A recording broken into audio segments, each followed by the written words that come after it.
അപ്പോൾ എന്തിനാണെന്നോ ഈ കലവും പിടിച്ചുകൊണ്ടിരിക്കുന്നത്? ഇന്നലെ അമ്മ ചേച്ചിയുടെ വീട്ടിൽ പോയിട്ട് വന്നപ്പോൾ കുറച്ച് കുടംപുളി കൊണ്ടുവന്നു. അപ്പോൾ അത് ഈ മൺകലത്തിലിട്ട് ഇച്ചിരി കല്ലുപ്പും ഇട്ട് വെക്കാം. അപ്പോൾ ഇത്രയും കുടംപുളി കൊണ്ടുവന്നിട്ടുണ്ട്. അപ്പോൾ നന്നായിട്ട് ഉണങ്ങിയ കുടംപുളിയാണേ. അപ്പോൾ നമുക്ക് എന്നാ എടുക്കണം, ഈ മൺകലത്തിൽ അത് കുറേശ്ശെ ഇട്ട് കുറച്ച് കല്ലുപ്പും ഇട്ട് നമുക്ക് കെട്ടിയെടുത്ത് വെക്കാം. അപ്പോൾ ഇതെങ്ങനെ ഇട്ട് വെക്കുന്നത്? ഞാനിങ്ങനെയാണ് ഈ കുടംപുളി ഇട്ട് വെക്കുന്നത്. അപ്പോൾ കുറച്ച് കുടംപുളി ഇടും, എന്നിട്ട് കുറച്ച് കല്ലുപ്പ് ഇതിൻ്റെ മുകളിലോട്ട് ഇങ്ങനെ ഇടും.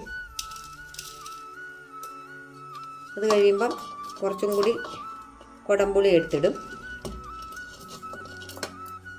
എന്നിട്ട് കുറേശ്ശെ ഉപ്പും കൂടി ഇട്ട് വെക്കും. അങ്ങനെ നമുക്കിത് മുഴുവൻ ഇട്ട് വെക്കാം. അപ്പം ഇത്രയും കുടംപുളി ഉണ്ട്, ഏകദേശം ഒരു കലം നിറച്ചുമില്ല, ഒരു മുക്കാൽ കലമുണ്ട്. അപ്പം നമുക്കിതിനെ ഞാൻ കഴിഞ്ഞ കൊല്ലം ഇങ്ങനെ കലത്തിലിട്ട് വെച്ചിരുന്നത് എടുത്ത് വേറെ ഒരു, അത് ശരിക്കും നന്നായിട്ട് അലുത്തിട്ടുണ്ടായിരുന്നു. അത് തീരാറായി. അപ്പോൾ പുതിയത് കിട്ടി. അപ്പോൾ ഇനി ഇത് ഈ കലത്തിലോട്ട് ഇട്ടിട്ട് നമുക്ക് നല്ലൊരു തുണി എടുത്ത് വെച്ച് മുറുക്കി കെട്ടി,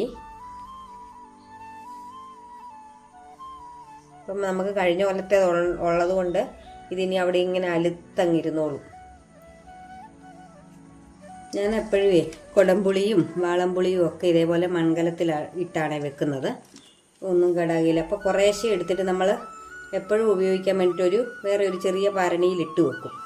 എടുത്ത് അത് തീരുമ്പം വീണ്ടും എടുത്ത് വെക്കും. അങ്ങനെയാണ് ഞാൻ ചെയ്യാറ്. വാളംപുളി ഇങ്ങനെ തന്നെ. വാളംപുളി നമുക്കുണ്ടേ, ഇപ്രാവശ്യം ഇല്ലായിരുന്നു. കഴിഞ്ഞ കൊല്ലത്തതാണ് ഞങ്ങൾ ഇപ്പോഴും ഉപയോഗിക്കുന്നത്. ഇക്കൊല്ലം ഒന്നും കിട്ടിയില്ല. ഇത് കുടംപുളി നമുക്കില്ല, ചേച്ചിയുടെ വീട്ടിലുണ്ട്, അവിടുന്ന് കൊണ്ടുവന്നതാണ്.